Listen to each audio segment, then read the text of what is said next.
اللهم صل على محمد وآل محمد. اللهم صل على اعوذ باللہ من الشیطان اللعین الرجیم. بسم اللہ الرحمن الرحیم.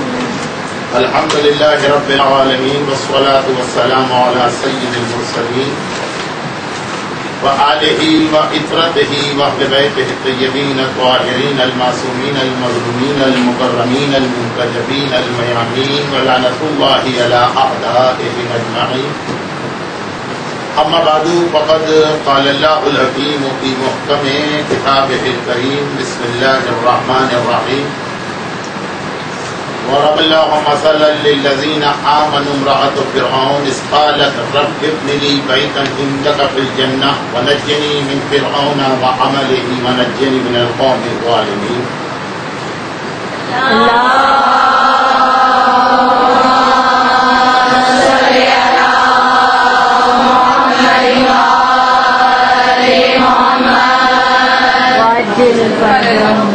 اگرچہ یہ درود افضل ترین عبادات میں سے ایک ہے، لیکن اگر آپ نے میرے درس اور مجالس سنے ہوں گے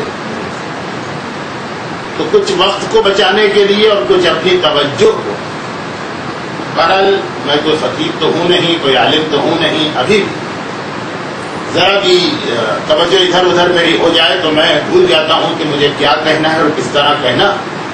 تو سوائے امام معصوم کے نام کے باقی آپ پوری توجہ سے میری گفتگو سننے کی کوشش کریں، اس لیے کہ آج جس ٹاپک کا شروع میں نے انتخاب کیا ہے بڑا خشک ہے.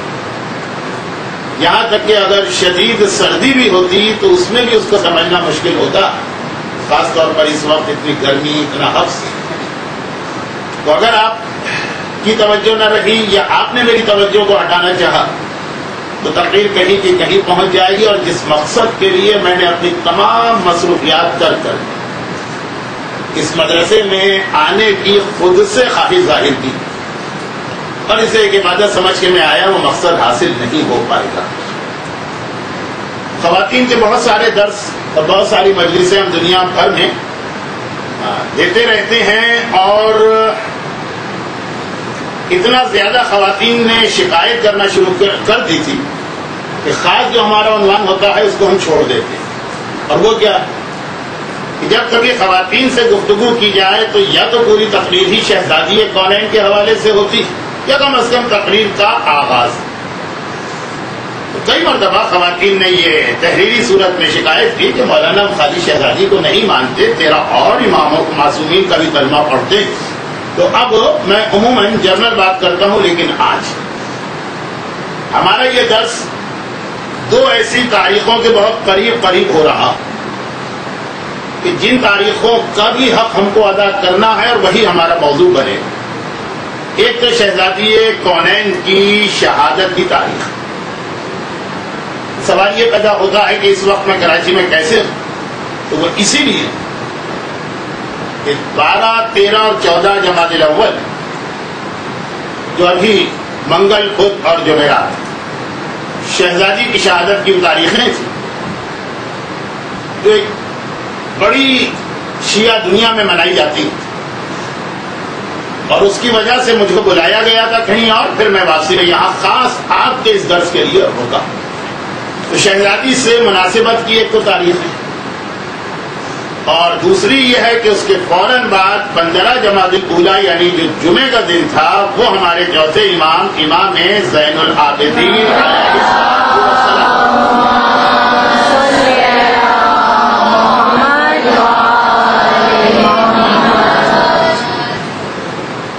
ذرا سا اپنے درود کی رفتار کو آگے بڑھائیے گا.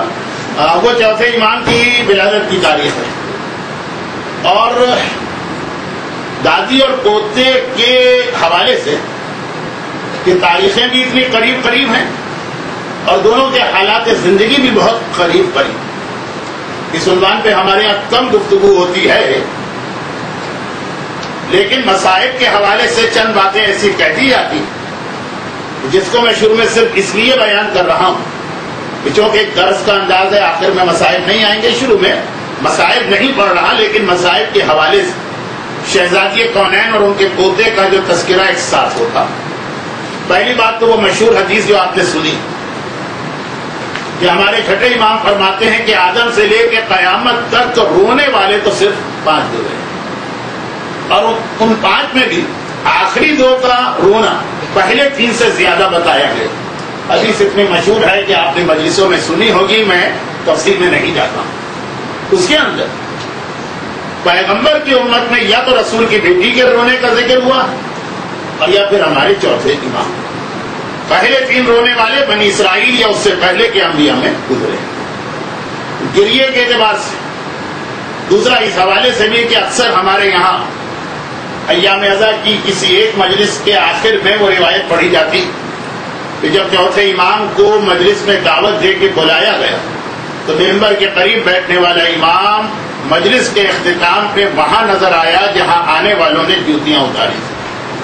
اور جب بانی مجلس نے گھبرا کے کہا فرزند رسول آپ وہاں کیسے پہنچے؟ یہی تو جواب دیا کہ چونکہ میری دادی بھی اس وقت اس مجلس میں تشریف لائی تھی اور وہ وہاں گئی تھی. یعنی زندگی میں سب سے زیادہ گریہ کرنے والوں میں یہ 2 نام ہیں، اور قیامت تک ہونے والی ہر مجلس میں کوئی اور آئے کہ نہ آئے لیکن دادی اور پوتا دونوں ایک ساتھ آتے ہیں. اور تیسری بہت ہی مشہور مناسبت ہے، کیونکہ یہ بہت مشہور باتیں ہیں، مصائب کی روایتیں تو سب مشہور ہوتی ہیں، اس لیے میں اس سے جلدی سے نکل کے اصل عنوان پہ آنا چاہتا ہوں. اور تیسری اور آخری بات وہ یہ ہے کہ صرف چوتھے امام ہی کے بارے میں یہ جملہ نہیں کہ وہ جوانی میں بوڑھے ہو گئے، وہ تو آپ سنتی ہیں، بلکہ جیسا مجھے پتا چلا کہ آپ میں سے بات تو ذاکرہ بھی. تو ایام ازا کی آخری مجلسوں میں پڑھا جاتا ہے کہ جب قافلہ مدینے واپس آیا تو خود محمد حنفیہ جو چچا وہ اپنے بھتیجے کو نہ پہچان سکے، اور 22-23 سال کی اس وقت عمر تھی، جوانی میں بوڑھا. لیکن شہزادی کے بارے میں بھی یہی جملہ، پہلے کم توجہ ہوتی تھی، آج کل زیادہ توجہ دلوائی جا رہی. اتنا سا تاریخ میں جملہ آ جانا کہ روزانہ صبح کو شہزادی عصا ہاتھ میں لے کے ماتم کرنے مدینے سے باہر جاتی اور شام کو وہی عصا ہاتھ میں تھام کے واپس آتی. یہ سوال ذہن میں پیدا ہوتا ہے کہ عصا تو بڑھاپے کی نشانی، اور شہزادی کی عمر صحیح روایت کے مطابق 18 سال، غلط روایت کو بھی اگر لے لیں تو زیادہ سے زیادہ 27 سال. نہ 18 سال کی عمر ایسی ہے کہ آدمی کو عصا ہاتھ میں لینا پڑے، نہ 27 سال. شریعت میں مردوں کے لیے 40 سال کے بعد عصا ہاتھ میں لینا مستحب، لیکن عورتوں کے لیے تو وہ مستحب ہی نہیں ہے، وہ بھی 40 سال بعد. تو عصا خود اس بات کی نشانی ہے کہ شہزادی کونین تاریخ انسانیت کی ان 2 شخصیتوں میں سے ایک تھی جو جوانی کے اندر بوڑھی ہو گئی، بلکہ سب سے پہلی شخصیت، اور پھر چوتھا امام. لیکن منزل مصائب میں دادی اور پوتے کے حالات ایک جیسے نہیں، بلکہ جو اہل بیت کی سیرت کا اہم ترین پہلو. ایک بہت ہی مختصر سا سوال شروع مجلس میں میں کر دوں یا درس میں، اور وہ یہ کہ بری جگہ کو چھوڑ کے اچھی جگہ تو لوگ جاتے ہیں، اچھی جگہ کو چھوڑ کے بری جگہ سے وہی آدمی جائے گا کہ جس کو کوئی بہت ہی اہم کام درپیش ہو گیا. انسان کی ساری ترقی اسی اصول کی بنیاد پر. جھوپڑی میں رہنے والا انسان عالیشان مکانات میں اسی لیے رہ رہا کہ فطرت میں شامل ہے کہ ہر آدمی ترقی چاہتا، تنزل نہیں. دیہات کا رہنے والا کراچی میں رہنے آ جائے تو کسی کو تعجب نہیں ہوگا، کوئی سوال نہیں کرے. کراچی کا رہنے والا کسی بہت ہی دور و دراز کے دیہات میں پہنچ جائے، سندھ یا پنجاب، تو یقیناً لوگ کہیں گے کہ بھائی کیا مصیبت آن پڑی کہ یہاں سے وہاں چلے. پتہ چلا کہ جاب کی مجبوری ہے، پتہ چلا ایسا کوئی مسئلہ. اسی طریقے سے اگر پاکستان کا رہنے والا امریکہ میں کینیڈا میں چلا جائے تو اتنا تعجب نہیں ہوگا. لیکن اگر وہاں اچھا بھلا کوئی آدمی رہ رہا اور پتہ چلے کہ وہ سارا مکان بیچ کے کاروبار وغیرہ فروخت کر کے ملازمت چھوڑ کے دوبارہ یہاں رہنے آ گئے، تو ہر آدمی سوال کرتا ہے کہ تم پہ کیا مصیبت پڑی تھی کہ وہاں سے یہاں. دیکھیں عام مجلسوں میں تو میں اس کو پھیلا کے 1 گھنٹہ ضائع کر دیتا ہوں پبلک کا، لیکن آپ کا گھنٹہ بڑا قیمتی. تو مختصر یہ کہ ہمیشہ خراب یا بری رنگ یہ ایک الگ بات ہے کہ خراب جگہ کسے کہتے ہیں، ہر ایک کے پاس اپنا ایک معیار ہوتا، لیکن خراب جگہ کو چھوڑ کے اچھی جگہ جانے پہ تعجب نہیں، اچھی جگہ چھوڑ کے خراب جگہ ہے۔ اہل بیت اطہار کا نور اس کائنات میں سب سے پہلے خلق ہوا اور ہمیشہ سے عرش الہی پر رہا، عصمت و طہارت کے ماحول میں رہا۔ وہاں سے ان کو اس دنیا میں کیوں بھیجا گیا، وہ اس دنیا میں کیوں آ رہے؟ یقیناً کسی بھی پہلو سے دنیا نہ عرش کے مقابلے میں آ سکتی ہے، نہ یہاں کا ماحول اور وہاں کا ماحول ایک ہو سکتا ہے۔ یہ نجاست سے بھری ہوئی دنیا، کسی کو معصوم نے، مولا نے کہا کہ جیفا یعنی مردار ہے یہ دنیا، ہر اعتبار سے اس دنیا سے نفرت کی گئی، کراہیت کی گئی، لیکن اس کے باوجود اتنی نفرت و کراہیت ظاہر کرنے کے بعد ہر امام معصوم یہاں پہ آئے، انہیں یہاں پہ بھیجا گیا۔ یہاں کا آدمی عرش الہی پر رہنے چلا جائے تو کوئی تعجب نہیں۔ حضرت ادریس کا ایک واقعہ میں اکثر بطور مذاق پڑھتا رہتا ہوں، اور وہ ہمارے یہاں لطیفوں کی کتاب میں ہی لکھا جاتا، لیکن وہ اپنی جگہ ایک بہت اہم پیغام ہے جس کی تفصیل میں جانے کا موقع نہیں۔ وہ یہی تو ہے نا کہ حضرت ادریس پہلے نبی ہیں کہ جو اب تک زندہ، 1,24,000 میں 4 نبی اب تک زندہ، اور جو چاروں کے بارے میں کہا گیا کہ وہ زمانے کے امام کی حکومت میں آئیں، مگر ان 4 میں جو سب سے آخری ہیں وہ سب سے مشہور ہیں حضرت عیسیٰ، اور جو سب سے پہلے وہ سب سے کم مشہور ہیں۔ تیسرے کے بیچ والے حضرت خضر تو پھر بھی لوگوں کو کچھ نہ کچھ معلوم۔ حضرت ادریس پہلے نبی ہیں کہ جو اب تک زندہ اور امام کے زمانے میں آئے، اور ان کی زندگی کے بارے میں قرآن نے کہا وَرَفَعْنَاهُ مَكَانًا عَلِيًّا، ہر نبی کے بارے میں کہا ان کو موت آئی ہے، ان کے بارے میں کہا ہم نے ان کو اٹھا لیا۔ یہاں قرآن میں حضرت عیسیٰ کے لیے آیا یہی لفظ اٹھانا، جس سے اشارہ مل رہا ہے کہ حضرت ادریس کی بھی موت نہیں ہوئی، اور روایتوں میں وضاحت آئی۔ یہ حضرت ادریس نے ایک مرتبہ یہ خواہش ظاہر کی، میں آپ کا ٹائم ویسٹ نہیں کر رہا ہوں، خواہش ظاہر کی کہ مجھے جنت دیکھنا، لے جایا کہ ہم کو آفیشل وزٹ پہ جنت ہے، لیکن بہت معتبر روایت نہیں، لیکن روایت کا جملہ کہ پہلے وعدہ لیا گیا کہ دیکھو تم جنت جا رہے، واپس آنا اسی دنیا میں۔ پہنچ گئے جنت، ہم جنت جو نظر آئی اس دنیا کے مقابلے میں وہ اتنی بہتر۔ اب نبی ہیں اس لیے یہ تو نہیں کہتا کہ اپنی بات سے پھر گئے یا مکر گئے، کہنے لگے پروردگارا میں اب واپس نہیں آؤں گا۔ سوال کیا گیا کہ ادریس تم نے تو کہا تھا کہ وعدہ کیا تھا کہ واپس آؤ، تو جواب یہی تھا کہ خدا بندہ لوگ وعدہ کرتے ہیں جنت میں آنے کے لیے، اور کیا میں جنت سے نکلنے کے لیے اپنا وعدہ پورا کروں؟ لوگ وعدہ پورا کرتے ہیں آنے کے لیے، میں جانے کے لیے وعدہ پورا کروں۔ خدا کو یہ جملہ پسند آ گیا، کہا یہی رہو۔ اب اسی میں ایک چھوٹی سی بات میں کہہ کے، وہ چھوٹی سی بات میری زندگی بھر کی تقریروں کا عنوان، کہ پھر آخر حضرت ادریس جو جنت میں آنے سے انکار کر دے وہیں آرام سے رہنے لگے، کیوں آئیں گے اس دنیا؟ اسی وقت آئیں گے جب یہ دنیا جنت جیسی بنے گی، بلکہ شاید جنت سے بھی بہتر، اور وہ ہے حکومت امام۔ حکومت امام واقعی کتنی بڑی نعمت ہے کہ یہ دنیا جنت کا نمونہ بنے گی، صرف محاورتاً نہیں حقیقتاً، اور ہم میں سے ہر ایک کو اس کے لیے کام کرنا۔ حضرت ادریس جب واپس آئیں گے تو امام کا جہاد ختم نہیں ہوگا، بالکل شروع ہوگا۔ تو میں ایک اشارہ کر دوں تاکہ آپ کی سمجھ میں کچھ آپ بھی آ جائیں کہ اس تقریر کا آپ سے کیا تعلق۔ آپ بھی وہی کام کر رہی ہیں جو امام زمانہ کے مشن میں چاہتے، تھوڑی تشریح آگے چل کر ہوگی۔ تو حضرت ادریس جو جنت چھوڑنے کو تیار نہیں ہے کہ اتنی راحتیں، اتنی نعمتیں، اتنے آرام میں کیوں چھوڑ، امام دنیا میں آئے اور حضرت ادریس تڑپ کے جنت سے یہاں پہ آئے، کیونکہ پتا ہے ان کو کہ جنت بلکہ جنت سے بہتر یہ دنیا بننے والی۔ اب جنت سے بہتر میں نے کیسے کہہ دی؟ ایک جملہ ہے کہ تقریر چاہتا، جنت سے بہتر ان معنوں میں کہ حضرت ادریس کے زمانے کی جنت ابھی کوئی معصوم نہیں، اور اس امام زمانہ کے اس دنیا میں آنے کے بعد پورے 14 معصوم اس دنیا میں آ چکے ہوں گے، تو اب وہ والی جنت بھی ملے گی یہاں پہ پلس 14 معصوم ہے۔ قیامت کے بعد تو اس جنت میں 14 معصوم جانے والے، لیکن اس وقت تو حضرت ادریس کو یہ دنیا اس جنت سے بہتر لگے گی جہاں سے آنے سے انکار کرے، تو یہاں پہ آئیں گے، مگر ایک اصول کے ساتھ۔ وہ کیا اصول؟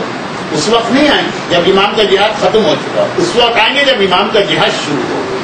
اس لیے کہ امام کے جہاد کا اصول یہ کہ پھل انہیں کو کھانے کو ملے گا، فائدہ انہیں کو ہوگا جنہوں نے جہاد امام میں حصہ لیا۔ بھائی امام کا جہاد باقی تمام انبیاء سے الگ کیوں؟ امام کی حکومت باقی ساری دنیا کی حکومت سے الگ کیوں؟ باقی تمام دنیا میں یہ ہوتا ہے کہ کوشش کوئی کرتا اور جب اقتدار قریب میں آتا ہے تو ان کو پیچھے ہٹا دیا جاتا ہے، دوسرے لوگ آگے آ جاتے ہیں۔ کیا وہ ابھی اسی سال محسن بھوپالی کا انتقال ہوا، کیا ان کا شعر ہے کہ لہرنگی سیاست دورہ پر دیکھیے منزل انہیں ملی جو شریک سفر نہ تھے، کہ جنہوں نے ساری زحمتیں اٹھائیں۔ یہ عام طور پہ دنیا کا طریقہ، ان کو اٹھا کے باہر پھینکا گیا اور آخر میں بہت سارے لوگ دعوے دار بن کے آ گئے۔ ہر حکومت میں ہوا، یہاں تک کہ پیغمبر اسلام کے بعد بھی یہی ہوا کہ جنہوں نے ساری زندگی قربانیاں دی، رسول کے مشن کو آگے بڑھایا، فاقے انہوں نے کیے، زحمتیں انہوں نے اٹھائیں، بچے ان کے بھوک اور پیاس سے تڑپے، لیکن جب حکومت کا وقت آیا تو ان کو نظر انداز کیا گیا، بلکہ نظر انداز کیا گیا اس طرح سے ٹارگٹ بنایا گیا جو مدرسے کے جس دروازے سے میں آیا وہاں پہ جو شہزادی کونین کے گھر کا دروازہ کہلانے کی تصویر بنائی گئی، اور وہ لوگ سامنے آ گئے جنہوں نے کبھی اسلام کی خاطر ایک ناخن تک نہیں کٹایا۔ ہر دور میں یہی رہا، دنیاوی ہو کہ دینی، سوائے امام زمانہ۔ وہاں پہ پھل انہیں کو کھانے کو ملے، وہاں پہ برکتیں انہیں کو ملیں گی جنہوں نے امام کے ساتھ جہاد میں حصہ لیا۔ اور امام کے ساتھ کا مطلب یہ ہے کہ جس دن سے امام پیدا ہوئے، جیسے آپ اس وقت امام پیدا ہو چکے، اس دنیا میں ہیں، جو آپ کام کر رہی ہیں یہ گویا امام کے جہاد میں آپ حصہ لے رہے ہیں۔ کبھی روایتوں میں کہ جب امام آئیں گے تو مرنے والوں کو بھی بلایا جائے گا، ہر مرنے والے کو نہیں، صرف اس مرنے والے کو جس نے غیبت میں امام کے لیے کوئی خدمت کر کے یہ بتایا۔ اور یہ خدمت کیوں امام کی، تھوڑی دیر کے بعد بات آتی، تو میں جو بات کو بات پھیلا گیا جو میری عام عادت ہے، اور اس کو پورا مختصر کر کے یہ کہا جائے کہ ادریس دنیا سے وہاں گئے، خراب جگہ سے اچھی جگہ گئے، واپس آنے سے انکار کرتے، خدا نے بھی ان کی بات مانی، مگر اچھی جگہ سے خراب جگہ پہ کون آتا؟ وہ اہل بیت آئے۔ کیوں آئے؟ اہل بیت کے اس دنیا میں بھیجے جانے کا مقصد کیا ہے؟ ایک اور مثال سے آپ سمجھیے کہ اہل بیت جو اس دنیا میں آئے تو ایسا ہے جیسے ہم میں سے کسی کو اکیلے چڑیا گھر میں بند کر دیا جائے کہ چاروں طرف ہمارے وہ جانور ہیں کہ جن کی نہ ہم زبان سمجھ سکتے ہیں نہ ان کا انداز اختیار کر سکتے ہیں، وہاں بیٹھے ہوئے۔ اہل بیت کا ہمارے درمیان زندگی گزارنا یہ آل محمد کا سب سے بڑا امتحان ہے۔ روایتوں میں ہے کہ مولا کائنات کا سینہ پھٹنے لگتا تھا، وہ جنگل میں جا کے کنویں کے اندر جھانک کے کچھ کہا کرتے، اور نیسم میں جب کہا مولا یہ آپ کیا کہتے ہیں؟ کہا یہ وہ چیزیں ہیں کہ اس دنیا میں کوئی نظر نہیں آتا کہ جس تک میں پہنچ جاؤں۔ علی کا سینہ اس کی وجہ سے پھٹنے لگتا، مگر پھر زحمت کیوں برداشت کی یہاں رہنے؟ صرف ایک مسئلہ جو قرآن کریم نے کہا یزکی، پوری دنیا میں اسلام کا پیغام پہنچانا ہے اور لوگوں کے کردار کو ٹھیک کرنا۔ یہ اتنا بڑا مشن ہے کہ جس کی خاطر عرش الہی پر رہنے والا اس فرش زمین پہ آیا، نوری ملائکہ کے بیچ میں رہنے والا نجس اور گندے اور خبیث کافروں، مشرکوں اور منافقوں کے بیچ میں آیا۔ ساری زحمتیں اس کے لیے اہل بیت اطہار نے برداشت کی ہیں، اور قیامت تک اہل بیت کے ماننے والے کی ذمہ داری یہی قرار پائی۔ آج جو میں نے مجلس درس کے شروع میں جملہ کہا اس کے حوالے سے بات کہ آج کا یہ درس کیونکہ شہزادی اور چوتھے امام کی تاریخوں کے بہت قریب زیادہ وقت ہوتا تو شاید میں یہ بھی سمجھاتا کہ شہزادی کی شہادت کی 2 تاریخیں کیا، لیکن جو اس مدرسے کا ایک اسٹائل آف کورس ہے اس میں شاید یہ بات آپ کو پڑھائی جا چکی ہو، بلکہ کئی بار بتائی جا چکی ہے۔ چھوڑ دونوں کی زندگی 3-4 اہم پیغام ہے جو میں آپ کو پہنچانا چاہتا ہوں، جن میں پہلا پیغام یہ کہ دنیا کے اعتبار سے، اب جو جملہ میں کہہ رہا ہوں یہ اسلام نہیں ہے، یہ دنیا والا، دنیا کے اعتبار سے دونوں نے ہاری ہوئی جنگ لڑی۔ جنگ کی 2 قسمیں ہوتی، بلکہ سمجھے 3 قسمیں ہوتی۔ ایک وہ ہے کہ جس میں ہم اتنے طاقتور ہیں کہ ہمارا جیتنا یقین، ایک وہ ہے کہ 50-50 ہے، پتہ نہیں جیتے پتہ نہیں ہارے، ایک وہ ہے کہ جس میں حصہ لینا بے وقوفی ہے کیونکہ اس میں ہماری ہار یقینی ہوتی، ہم اتنے کمزور ہوتے۔ اب یہ خواتین کا درس ہے، اگر لڑکے یہاں ہوتے یا مرد ہوتے تو ان کو میں کرکٹ کی مثال دیتا کہ آج کی دنیا میں آسٹریلیا کی ٹیم اتنی طاقتور بن گئی ہے کہ اس سے کوئی میچ کھیلنے کوئی جاتی ہے ٹیم تو سمجھیے وہ ہاری بھی جنگ لڑتی پتا ہے کہ ہار کے آنا، چنانچہ اکثر تو زیادہ زحمت بھی نہیں کرتے مقابلہ کرنے. بعض جنگیں ایسی ہوتی ہیں کہ سامنے والا اتنا طاقتور ہے کہ پہلے سے پتا ہے کہ ہم کو ہارنا. دنیا نے یہی الزام شہزادی کونین پہ بھی لگایا اور یہی چوتھے امام پر، کہ دونوں نے ہاری بھی جنگ لڑی. شہزادی کونین اکیلی تنہا اور اس دربار خلافت میں جا کے وہ عظیم خطبہ دے رہی، جس خطبے کے حوالے سے 2 جملے میں ضرور بیان کیا کرتا ہوں. یہ اس اعتراض کا جواب بھی ہے کہ جب کہا جائے کہ اپنی بچیوں کو حجاب کرائیے، خود حجاب کیجیے، تو آج کل بعض شیعوں کا جملہ عجیب ہاتھ آ گیا، جی ہمیں طالبان والا اسلام نہیں چاہیے. یقیناً طالبان اسلام ہے ہی نہیں، لیکن اس کا یہ مطلب کوئی تھوڑی ہے نا کہ جو حقیقی اسلام ہے اس کے واجبات کو سنیں، ہمیں طالبان والا اسلام نہیں چاہیے. اتنی ساری باتیں ایک تقریر میں جمع کر ہی نہیں سکوں گا، لیکن ایک جملہ صرف اس لیے کہہ رہا ہوں کہ ایک یہ جو اعتراض ہوتا ہے کہ یہ حجاب جو ہے نا وہ عورت کو کمزور کر دیتا ہے، حجاب عورت کو بزدل کر دیتا ہے، حجاب کے بعد عورت پھر مردوں سے بات کرنا نہیں آتا، اس معاشرے میں نہیں رہ سکتی. بہت سارے اس کے جواب ہو سکتے ہیں، لیکن کائنات کا مکمل ترین حجاب جو اہل بیت کا ایک طریقہ ہوتا ہے کہ ہم سے اتنا نہیں مانگتے جتنا خود عمل کرتے. اسکولوں اور کالجوں کے اعتبار سے یہ کہا جائے کہ ہم سے یہ مانگتے ہیں کہ 100 میں سے 33 مارکس لے لو، خالی پاس ہو جائے، اور خود 100 میں سے 105 پر یا 100 میں سے 100 پہ عمل کرتے.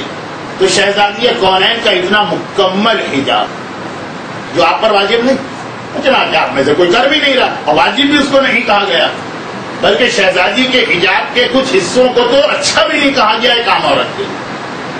لیکن اتنا مکمل حجاب کرنے والی خاتون جب ایک طرح سے پہلی بار مجمع عام میں آئی، نجران کے عیسائیوں کے مقابلے میں گئی تھی، لیکن وہاں عیسائی سامنے آئے ہی نہیں، وہ پہاڑ کے پیچھے چھپ کے دیکھ رہے تھے، اور وہاں شہزادی کو کچھ کہنا بھی نہیں تھا، اور شہزادی اکیلی نہیں تھی. ایک عورت کے لیے جو اس کا سب سے بڑا محافظ ہوتا ہے، یا باپ یا شوہر یا بیٹے، اور سب تینوں رشتے موجود. دربار خلافت میں شہزادی اکیلے گئی. مولا ہیں گھر سے باہر نہیں گئی، حسنین ہیں گھر سے باہر نہیں گئی. شہزادی کے ساتھ اگر کوئی گئی ہے تو شہزادی زینب کبریٰ گئی، بلکہ شہزادی کونین کا خطبہ ہم تک پہنچایا ہی زینب کبریٰ نے، بلکہ اسی خطبے کی روایت میں زینب کا وہ لقب پہلی بار سامنے آیا.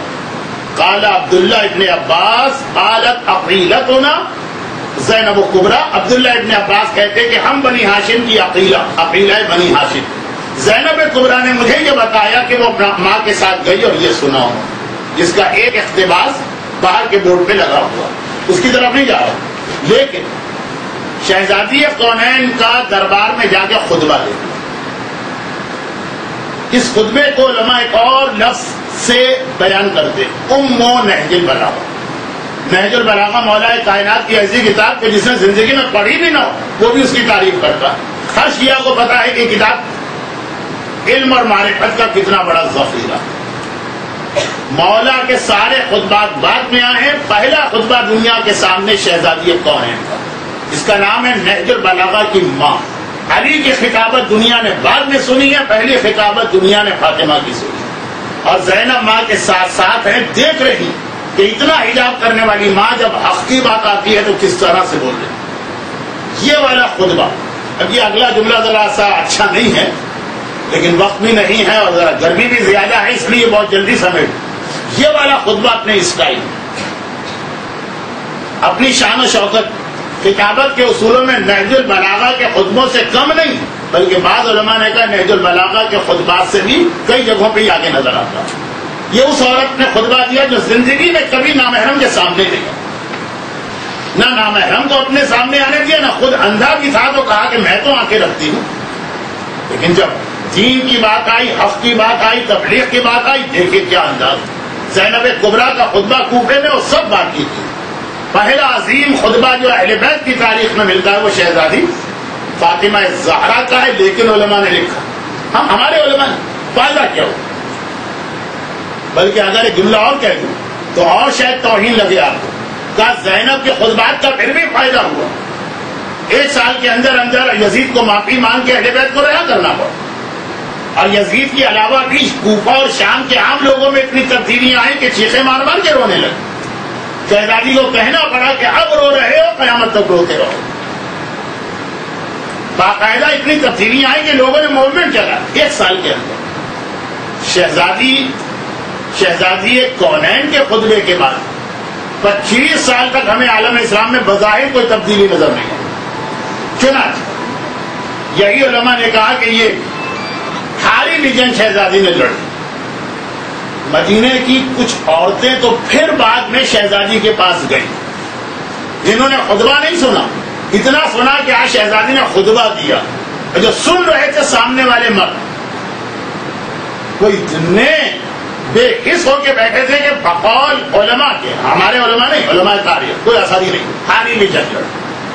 اور یہی جملہ کہتے امام کے بارے میں کہا کہ یہ جو کربلا کے بعد یہ خطبات دے رہے ہیں اور یہ کوفے اور شام کے بازاروں چوتھے امام کا شام کا خطبہ تو مشہور و معروف، تہلکہ بپا ہو گیا، انقلاب آنے لگا تھا، لیکن اس سے پہلے کا فائدہ کیا؟ کھاری بھی جنگ لڑی جا رہی. بلکہ چوتھے امام سے یہ سوال زیادہ ان کے بابا کے بارے میں کیا، فائدہ کیا ہوا آپ کے بابا کے جا کے پورے گھر کو قربان کر دیں. اس کے جواب اپنی جگہ، میں جواب نہیں دے رہا، میں صرف ایک بات کہہ رہا ہوں کہ یہ سارے اعتراض ہم مان بھی لیں تو اہل بیت کا ایک طریقہ سامنے آیا کہ وہ ہاری بھی جنگ لڑتے. انہیں سے کوئی غرض نہیں کہ معاشرے میں تبدیلی ہوتی ہے کہ نہیں ہوتی. جو ہماری ذمہ داری، جو ہمارا فریضہ ہے وہ ہم کو انجام دینا، چاہے وہ شہزادی کا جہاد ہو، چاہے کربلا میں امام حسین کا جہاد ہو، چاہے چوتھے امام کے خطبہ. اور اسی سیرت معصومین حضرت امام خمینی نے کہ جن کی برسی کی تاریخیں سمیت کے جملے میں جمع کر دیا. اللہ نے ہم پر کوشش کرنا واجب کیا، نتیجہ ہم پر واجب نہیں کیا کہ نتیجہ بھی نکال کے دو. تمہارا کام صرف یہ ہے کہ اپنا فریضہ انجام دو ہر دور. لیکن خاص شہزادی سے بات شروع ہوئی. اب آپ دیکھیے سب کتنی ہی ایسی بچیاں، کتنی ہی ایسی عورتیں، کتنی ہی ایسی خواتین ہوں، بلکہ اپنی مومنات ہوں، بلکہ سیدانیاں ہوں گی جو اولاد زہرا میں، جو عیش آرام کے ساتھ گھروں میں اے سی چلا کے بیٹھی مٹی بھی دیکھ رہی. اور ایک آپ اتنی گرمی میں پتہ نہیں کہاں کہاں سے کتنی زحمتیں اٹھاتے. نہ صرف یہ کہ آج آپ تشریف لائیں بلکہ مسلسل اس سے پہلے بھی آتی رہی اور انشاءاللہ مسلسل آتی رہی. کیا ضرورت پڑی تھی آپ؟ کیا آپ کو اس کا دنیاوی اعتبار سے فائدہ مل رہا؟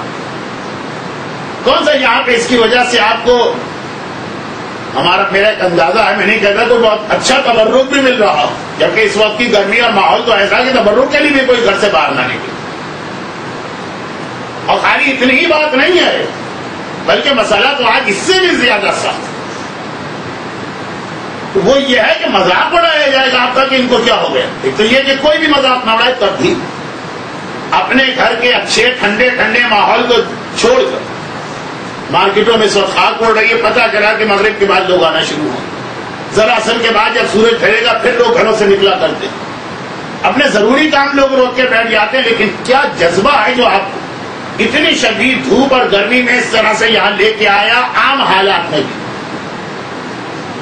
گھر والے اگر شوق بھی دلائیں تب بھی آسان نہیں ہے، اور خاص طور پر کراچی کے ان حالات کے اندر جہاں الٹا مذاق اڑایا جاتا ہے ان بچیوں کا، ان بچوں کا، ان نوجوانوں کا، ان مردوں کا، ان عورتوں کا جو دین کا کچھ علم حاصل کرنا چاہتے.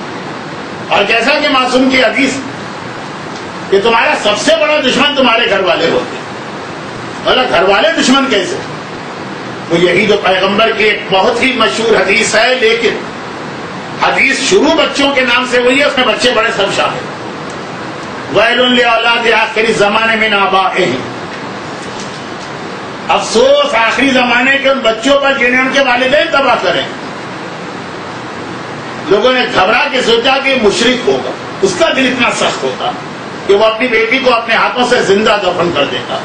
پیغمبر نے کہا نہیں، بل من آبائہم المسلمین، کلمہ پڑھنے والے مسلمان والدین. تو کیا وجہ بتائی تھی؟ کس چیز کو تباہی کہا؟ یہ نہیں تھا کہ آپ کے والدین آپ کے لیے گھر میں اے سی کا انتظام نہیں کرتے ہوں، ٹی وی کا انتظام نہیں کرتے ہوں، جتنی جس کی حیثیت ہے سواری کا انتظام. اس کو پیغمبر تباہی کہہ ہی نہیں رہے. فرماتے لا يعلمونهم شيئا من الفرائض، واجبات کی تو تعلیم خود دیں گے ہی، جبکہ یہ ان کی ذمہ داری. یہ ہمارے وسیم ایمان صاحب، یہ ڈاکٹر عابد صاحب، یہ جو پوری ان کی ایک ٹیم ہے، ان کی ذمہ داری نہیں ہے، ذمہ داری آپ کے گھر والوں کی. لیکن لا يعلمونهم شيئا من الفرائض، اول تو وہ یہ اپنی ذمہ داری پوری نہیں کریں. وَإِذَا عَلَّمُوا يَعْتِلُونَ. اور اگر کہیں سے بچوں میں اتنا جذبہ پیدا ہو گیا کہ خود سے جا کے دین سیکھو، منعوہم، روکیں گے، منع کریں گے، مذاق اڑائیں گے، پاگل کرا دیں گے. ایک تو بالکل صاف صاف مذاق اڑانے والے اور منع کرنے والے، ایک ہوتے ہیں انڈائریکٹ جو پیغمبر نے اگلے ٹکڑے میں بتائے.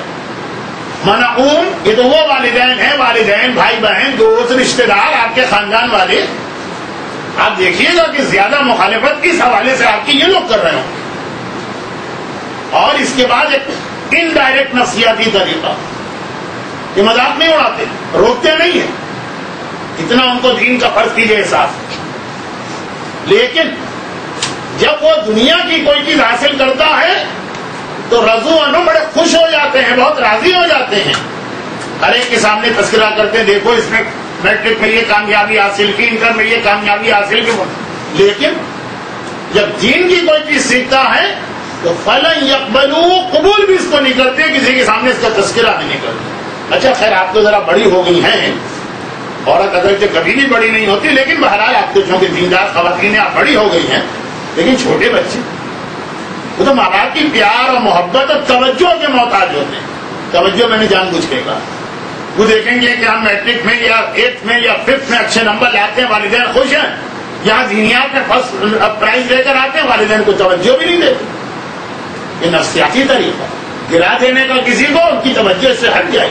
لیکن یہ میرا موضوع نہیں، میرا موضوع یہ کہ اگر ایسا ہو رہا ہے تو آپ کو گھبرانے کی ضرورت ہے، اس لیے کہ آپ وہ مشن پورا کر رہی ہیں جس کے لیے جنت اور عرش الہی کو چھوڑ کے معصومین نے یہاں آنا قبول کر لیا. آپ تو صرف ذرا سی گرمی میں اپنے گھر سے نکل کے یہاں تک آئیں اور آپ وہ خدمت انجام دے رہی ہیں جو واقعا اس غیبت میں امام اپنے ہر چاہنے والے سے کرتے ہیں، جس کے لیے شہزادی کونین نے فدق کا خطبہ دیا اور جس کے لیے میرے مظلوم آقا نے ہتھکڑی اور بیڑی پہنچ کے کوفہ اور شام کے بازاروں اور درباروں کا رخ کیا. یقیناً آپ کے لیے یہ بھی بہت مشکل ہوگا ان حالات میں، لیکن اندازہ کریں ان امام معصوم جو انہوں نے ہتھکڑی اور بیڑی کے ساتھ فریضہ انجام دیا، وہی گویا آپ سے خوش ہو رہے ہیں کہ آپ انہی کا فریضہ ان حالات میں انجام دے رہے ہیں. اور یہ تو پیغمبر پہلے ہی کہہ چکے، پیغمبر فرما چکے. یہ حدیث ان لوگوں کو بہت یاد ہوگی، اس لیے کہ میں نے 100-200 دفعہ ان کے سامنے پڑھی. یہ جو آپ کے اساتذہ ہیں اور پھر یہ پتہ نہیں یہ کیسے بھی یہ میرے آپ کو سنا چکے ہوں گے، تو یہ حدیث بھی کئی دفعہ آپ نے سنی ہوگی. اس کو میں بہت مختصر کر دیتا ہوں. اللہ کا رسول یہ بتاتا ہے نا کہ آخری زمانے اسلام غریب ہو جائے گا. اب غریب کی تشریح میں 15 منٹ میں کرتا ہوں، جو اس وقت نہ وقت ہے نہ ضرورت، کہ آخری زمانے میں بدال اسلام غریباً و سیکون غریبا فطوبی للغرباء. یہ آخری ٹکڑا آپ کو سنانا تھا. پیغمبر نے کہا جب اسلام شروع ہوا تب بھی غریب تھا، اور جب آخری زمانہ آئے گا تب بھی غریب ہوگا. اور غریب جو ہے یہ وہ ہے جو اردو میں ہم کہتے ہیں عجیب و غریب. شروع زمانے میں جب اسلام آیا ہر ایک کو عجیب و غریب لگ رہا. وہ کفار مکہ و مشرکین عرب، ان کی سمجھ میں آ ہی نہیں رہی کیسا مذہب. اب میں اس کی مثالیں دے دے کے اس کو ذرا حدیث کو پھیلاتا ہوں جو آج میں نہیں کر رہا ہوں. پیغمبر فرماتے ہیں اور آخری زمانے میں بھی دوبارہ اسلام ایسے عجیب و غریب بن جائے. آپ کو عیسائیت کی بات نہیں کریں گی، آپ کو یہودیت کی بات نہیں کریں گی، آپ دین کی بات کریں گے. آپ کے گھر والے حیرت کے ساتھ سنیں گے یہ ہو ہی نہیں سکتا، ایسا تو ہو ہی ممکن ہی نہیں. بعض لوگ دیکھتے جذباتی ہوتے، اچھا یہ اگر ایسا ہے تو ہم نے اسلام کو چھوڑ دیا. مثلا آج بھی کتنے ہی ایسے لوگ جن کی عقل میں یہ بات نہیں آتی کہ 9 سال کی بچی کا حجاب کسی کو ظلم لگتا ہے، کسی کو جبر لگتا ہے، کسی کو خلاف عقل لگتا ہے، کسی کو خلاف شریعت لگتا ہے. اب مکس گیدرنگ کے حوالے سے میں بات نہیں کر رہا ہوں، تو پتہ ہے لوگوں کو غلط ہے، لیکن ماحول اتنا بگڑ چکا. لیکن خاندان کے کتنے ایسے قریبی رشتے دار ہیں ان سے حجاب عجیب و غریب لگتا ہے. یعنی جب وہ عورت حیرت ظاہر کرتی ہے تو وہ جھوٹ نہیں بول رہی ہے. وہ صحیح کہہ رہی ہے، اس نے آج تک سنا بھی نہیں تھا، سوچا بھی نہیں تھا کہ اسلام میں حجاب کس انداز کا ہے، کہ جس کی وجہ سے اکثر تو خواتین کو اپنے گھر میں بھی حجاب کرنا واجب ہو جاتا ہے، کیونکہ آپ مدرسے کی کلاس ہے، عام خواتین کا درس تو ہے نہیں کہ میں مثالیں دوں، آپ کو معلوم ہے، اور رشتہ داروں کی فہرست۔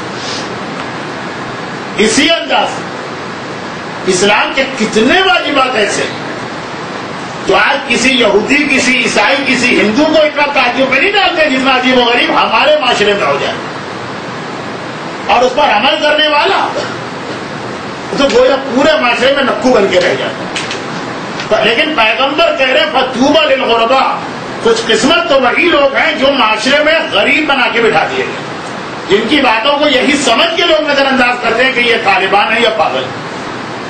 جی مسئلہ طالبان نے کھڑا کر دیا، اتنا بدترین اسلام پیش کیا کہ اب آل محمد کا اسلام بھی لے کے آؤ تو بہانہ بنانے والا کہتا ہے جی یہ تو طالبان کا اسلام۔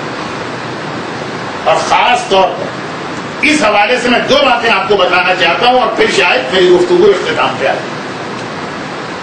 تو پہلی بات ابھی شروع نہیں ہو رہی، جو بات ہو گئی اس کا خلاصہ میں بتا کے پھر اگلے مرحلے میں جاؤں۔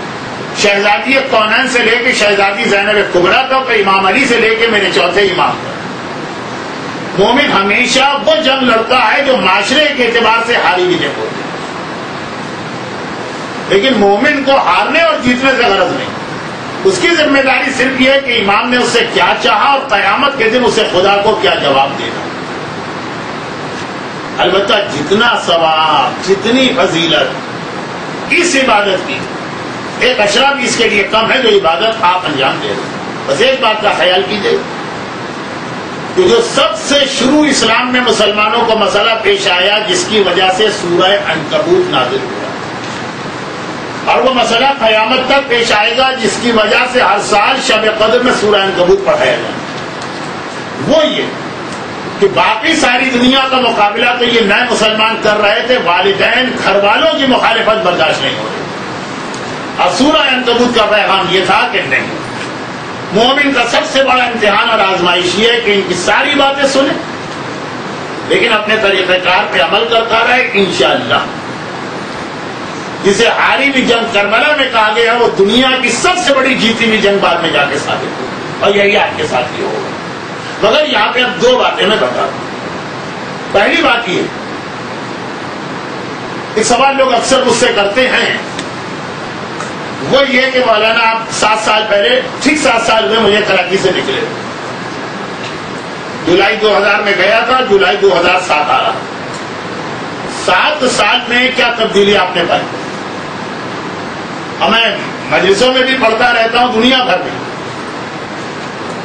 اور وہ تو وہ لوگ ہیں جو کراچی سے باہر ہیں، آپ تو کراچی والی، آپ کو شاید اتنا اندازہ نہ ہو، لیکن میری بھی ساری زندگی کراچی میں گزرے، لیکن اس 7 سال کے اندر 2 بہت بڑی بڑی خرابیاں۔ نمبر 1، اس دوران بے حیائی، فحاشی، بے غیرتی حد سے زیادہ بڑھ گئی، چاہے وہ لباس کے حوالے سے گئی، جو میں نے اتنا مجلس میں پڑھا کہ ایک طرح سے لوگوں نے مذاق سا بنا لیا کہ میں اپنی ایک بچی کے لیے 12 سال کی ایک ڈھنگ کا لباس خریدنے پورے کراچی میں نکلا، مجھے تو نہیں۔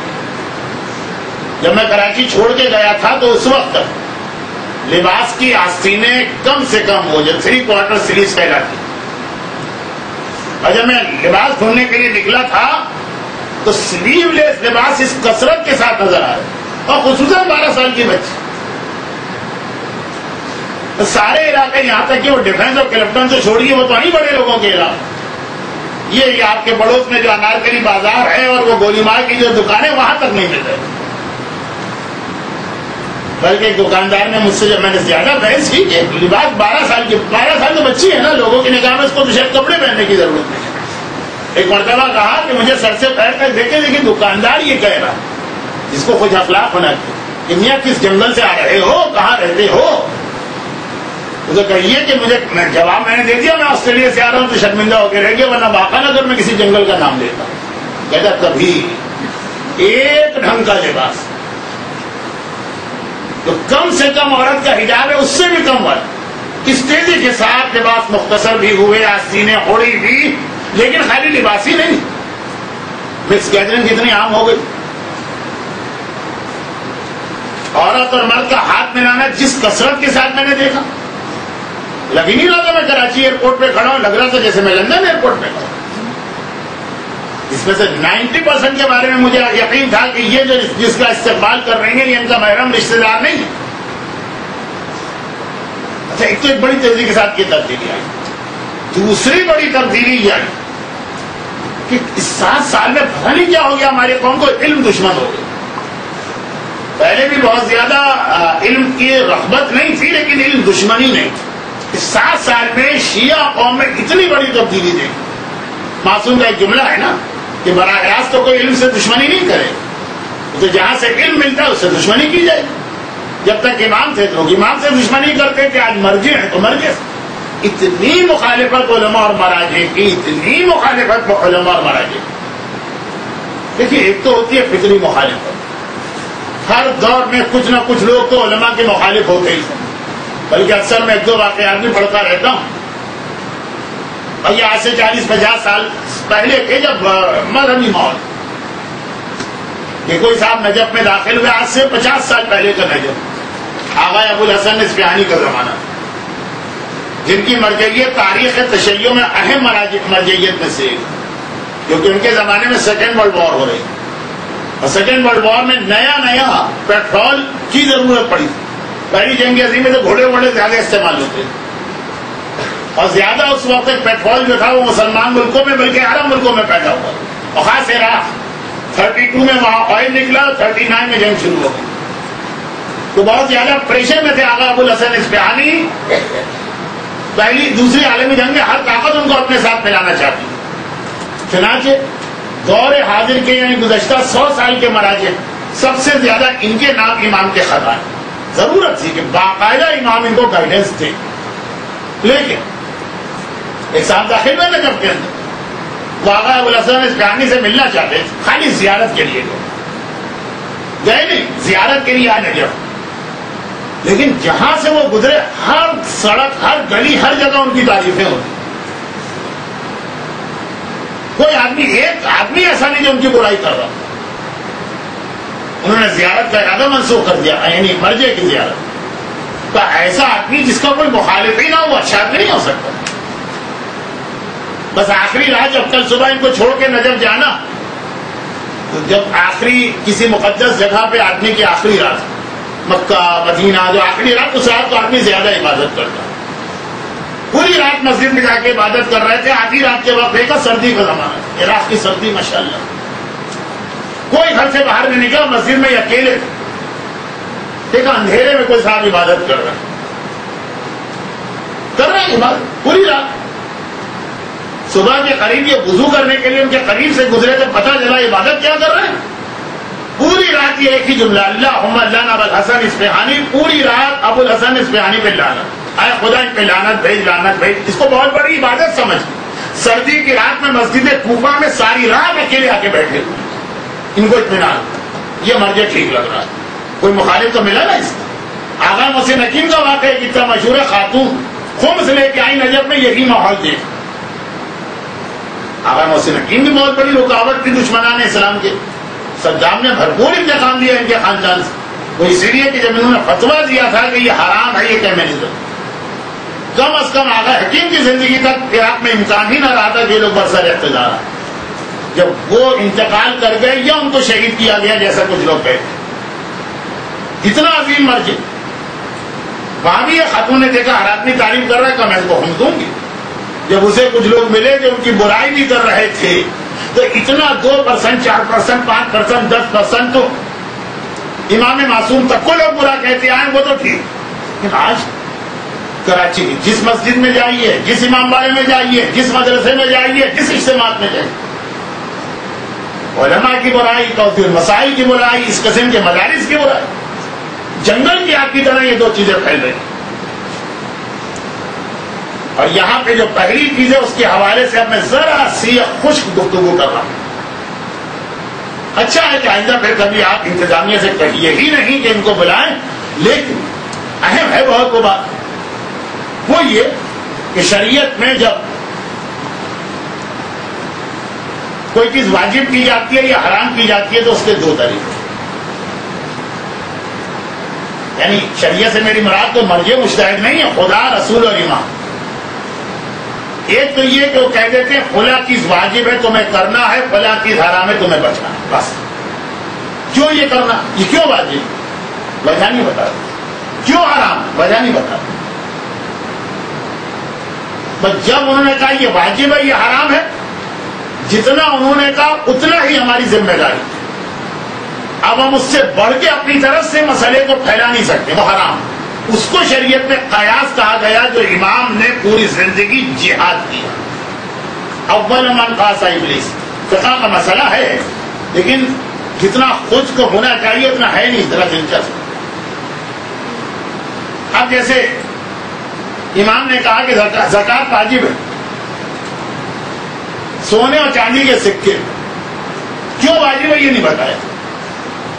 اب آج لوگ کہتے ہیں کہ جس سونے اور چاندی کا سکہ نہیں کرنسی نوٹ ہے تو اس پہ زکوٰۃ آنی چاہیے. اگر امام کہتے کہ سونے اور چاندی پہ زکوٰۃ واجب ہے کیونکہ یہ کرنسی کے طور پہ استعمال ہو رہا ہے تو نوٹ پر بھی آتی زکوٰۃ، امام نے وجہ نہیں بتائی تب وہ واجب. تو آج بہت سے لوگ آپ کو یہ بحث بھی کرتے ملیں گے کہ جی یہ بات کہ ہمارے علماء کرنسی نوٹ پہ زکوٰۃ کی کیوں قائل نہیں. تو اس لیے قائل نہیں ہے کہ امام نے ان کے ہاتھوں کاٹ دیے. عدہ، عورت کو طلاق کے بعد عدہ رکھنا اور شوہر کی موت کے بعد بھی عدہ رکھنا. اب یہ کیوں رکھنا ہے عدہ، اس کی کوئی وجہ اسلام نے نہیں بتائی، بس رکھنا ہے عدہ. لوگوں نے، اچھا پہلے زمانے کے لوگوں نے، پہلے سے مطلب آج سے تقریباً 50-40 سال پہلے خود ہی اس کی ایک وجہ نکالی. یورپ میں بہت اعتراض ہونے لگے نا کہ عدہ کیوں، یا مرد بھی عدہ رکھے یا عورت بھی نہیں رکھے، عدہ کیوں، حکم خدا ہے ہمیں نہیں پتا کیوں. لوگوں نے وجہ نکالی کہ نہیں بھائی یہ عدہ اس لیے ہوتا ہے تاکہ ایسا نہ ہو کہ یہ عورت پیگننٹ ہے تو اگر عدہ نہ رکھے اور فوراً دوسری شادی کر لے تو پھر بچے کے بارے میں پتہ نہ چلے کہ کس کا. یہ اپنی طرف سے لوگوں نے اندازے کیے.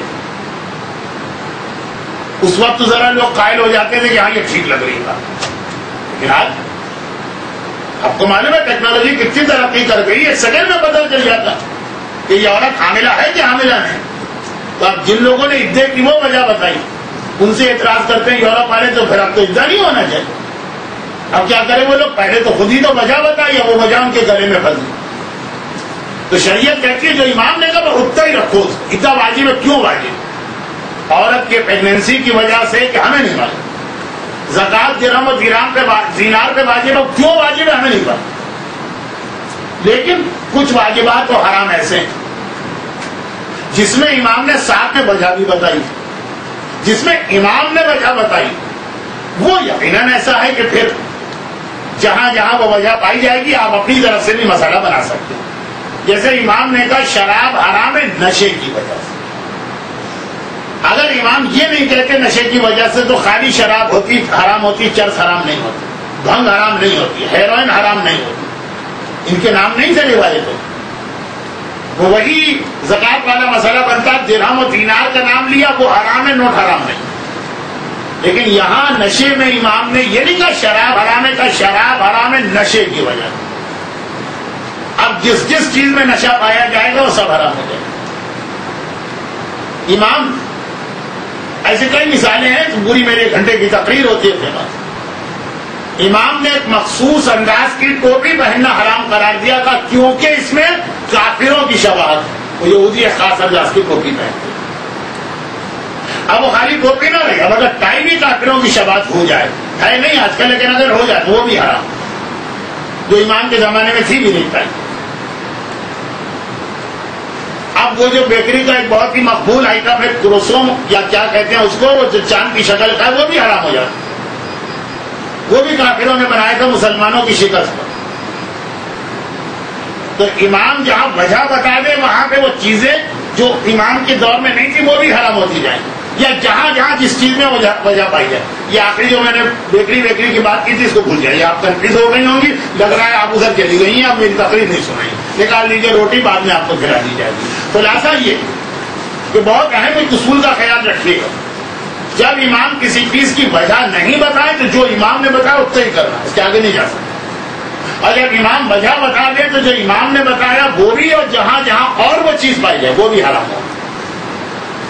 اس کی میں 100-200 مثالیں دے دیتا ہوں اپنی فقہ تقاریر میں. یہ فقہ تقریر نہیں ہے، لیکن یہ بات میں نے کیوں چھیڑی؟ وہ اس لیے چھیڑی یہ جو آپ دیکھ رہی ہیں اتنی تیزی سے بے پردگی پھیل رہی ہے، یہ جو آپ خود ہی دیکھ رہے ہیں کہ خواتین کے لباس کیسے بےہودہ سے بےہودہ ہوتے چلے جا رہے ہیں، یہ جو آپ خود ہی دیکھ رہی ہیں کہ شادی بیاہ تو چھوڑیے، ویسے کیوں چھوڑے، اس کے اندر بھی شریعت ہونی چاہیے، لیکن وہ خیر زندگی کا ایک فنکشن، خاندان کی چھوٹی چھوٹی تقریبات کے اندر کتنا زیادہ مکس گیدرنگ اور پھر گانا بجانا اور پھر ڈانس، یہ بھی بہت زیادہ بڑھتا چلا گیا. پچھلے 7 سال میں دیکھتی ساری اپنی مومنات اور سہیبانیاں ڈانس کرتی ہیں شادی بیاہ کے موقع. شادی بیاہ سے چھوڑے برتھ ڈے پارٹی کے اندر، خاندان کے چھوٹے سے فنکشن میں، اس سب بڑھتا جا رہا. اس کے لیے میں نے یہ بات بتائی. اب آئیے حدیث سنیے. حدیث ان امام معصوم کی ہے جن کی حدیثیں لوگوں کو بہت کم معلوم، جبکہ ان کی یہ 2 حدیثیں تو بہت ہی اہم. نعوذ باللہ، اس کا مطلب یہ نہیں کہ دوسری اہم نہیں، یہ 2 حدیثیں تو خاص ان امام نے گویا ہمارے لیے ارشاد فرمائی، اور ہونا بھی یہی چاہیے، اس لیے کہ یہ ہمارے 11ویں امام حسن عسکری علیہ السلام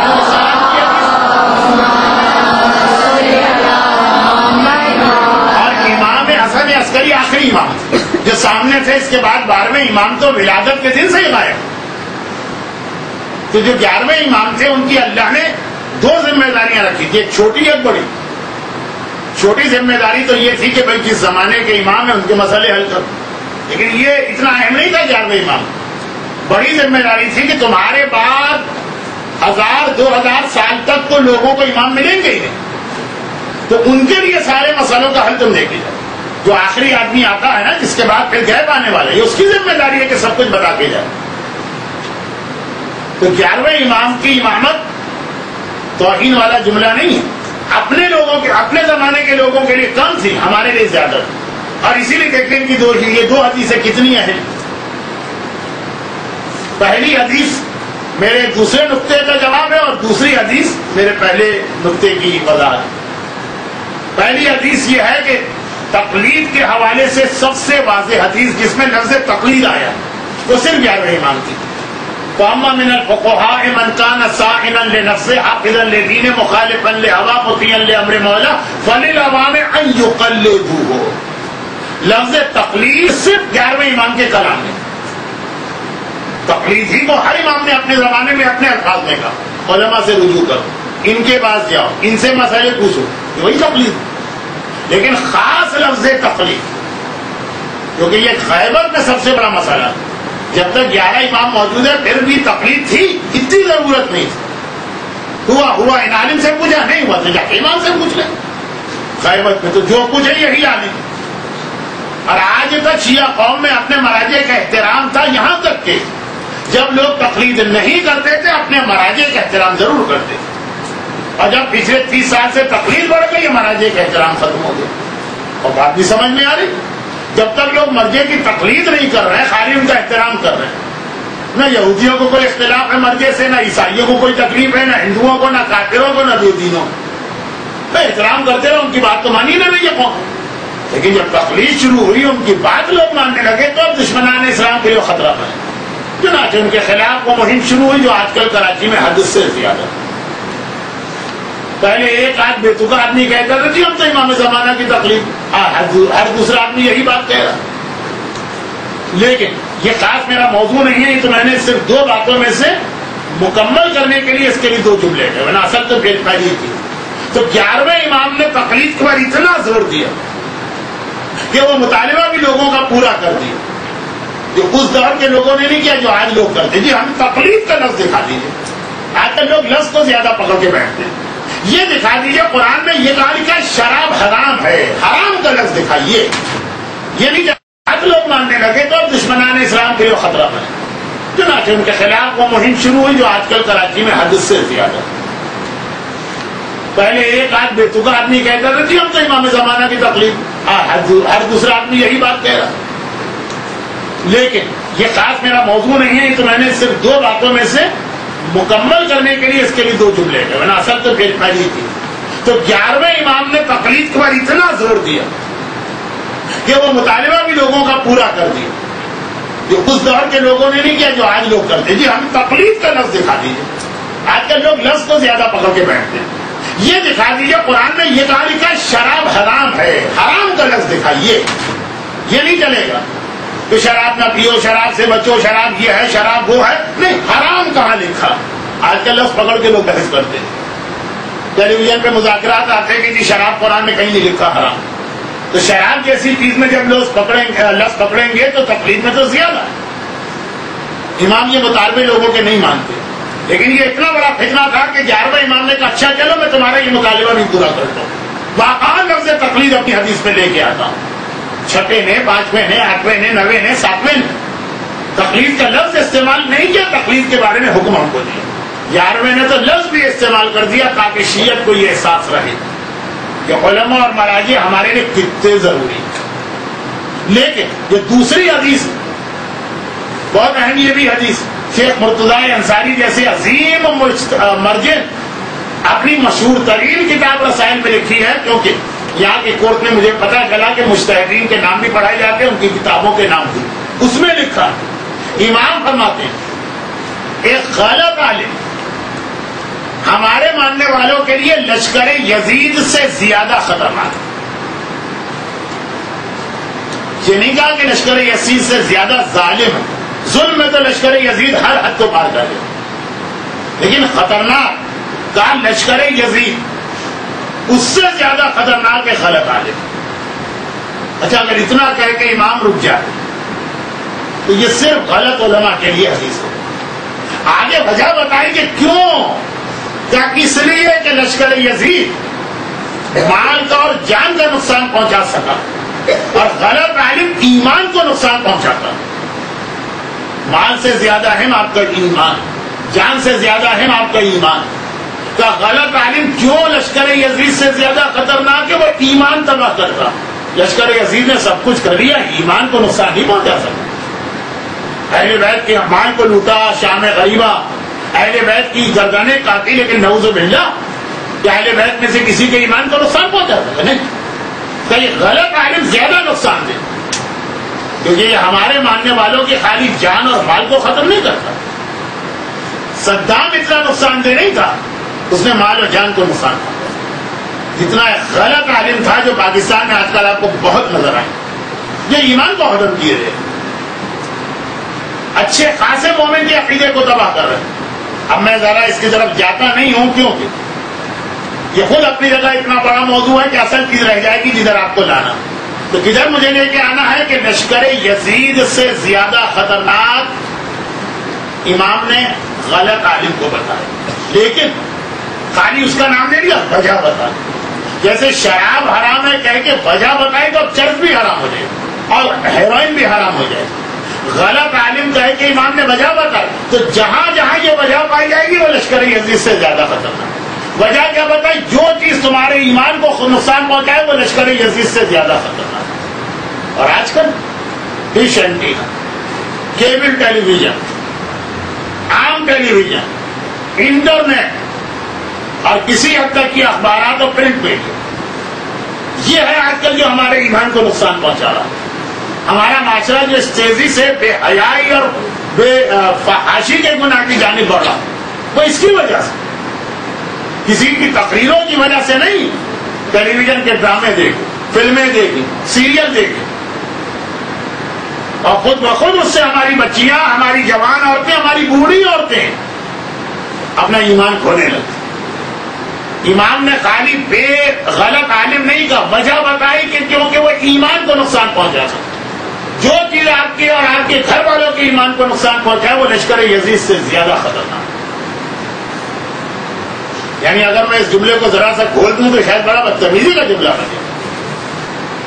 آپ کے گھر میں شمر اور عمر سعد اور یزید کو لا کے بٹھایا جائے، جیسے ایک مومن برداشت نہیں کر سکتا، آج اس سے زیادہ خطرناک چیز ہمارے گھروں میں بیٹھی ہے اور کتنی خوشی سے مومن اسے برداشت کر رہا ہے. احساس ہی نہیں ہے لوگوں کا کہ یزید سے زیادہ بدتر ان کے گھروں میں لا کے بٹھایا گیا. اور دیکھیے یہ ہر آدمی نقطہ نہیں سمجھے گا جو ذرا سا فقہ کو جانتا کہ جب امام وجہ بتا دیں تو وہ وجہ جہاں جہاں پائی جائے. غلط عالم کی وجہ ہے کہ وہ ایمان کو ختم کرتا. کیا یہی کام ٹیلی ویژن نہیں کر رہا؟ کیا یہی کام ڈش اینٹینا نہیں کر رہا؟ کیا یہی کام انٹرنیٹ نہیں کر رہا؟ طالبان والا اسلام نہیں؟ یہ ساری چیزوں کو ہم حرام نہیں کر رہے، ان کے نقصان کو بتا رہے ہیں. اور اس وقت ایک مومنہ کا، ایک مومن کا سب سے بڑا جہاد ہے. پھر وہ جملہ گھوم کے آ گئے کہ چونکہ میں ساری دنیا میں یہی مجلسیں پڑھتا رہتا ہوں، چاہے عام مجمع ہو چاہے محرم کی مجلسیں ہوں، تھوڑا بہت تو آپ کو اندازہ ہو گیا ہوگا کہ میں نے کبھی خیال نہیں کیا کہ لوگ کس چیز سے خوش ہیں، کس سے ناراض ہیں، کیا پسند آ رہی ہے، کیا پسند نہیں آ رہی ہے. جو میری ذمہ داری لوگوں کو خوش کرنے کے لیے، میں اتنا بے وقوف تو ہوں نہیں کہ قیامت میں مجرم بن جاؤں. کئی سارے لوگ جو ہے نا وہاں دیکھیں گے بھی نہیں، مجھے نظر انداز کر کے بڑھ جائیں گے، پکڑا میں جاؤں. حدیث ہے، پوچھیں گے لوگ، خدا پوچھے گا تم نے گناہ کیوں کیا؟ یہ ہمیں پتہ ہی نہیں. وہ فلاں صاحب تمہارے یہاں رہتے تھے، ہمیں بتایا ہی نہیں کہ وہ فلاں صاحب پکڑ جائیں. تو خیر خلاصہ یہ آپ کی بھی ذمہ داری ہے، لیکن آج کے دور یہ ساری چیزیں ایسی ہیں جس سے بچ بھی نہیں سکتے، لیکن یہ ساری چیزیں اس طرح سے قبول بھی نہیں کی جا سکتی.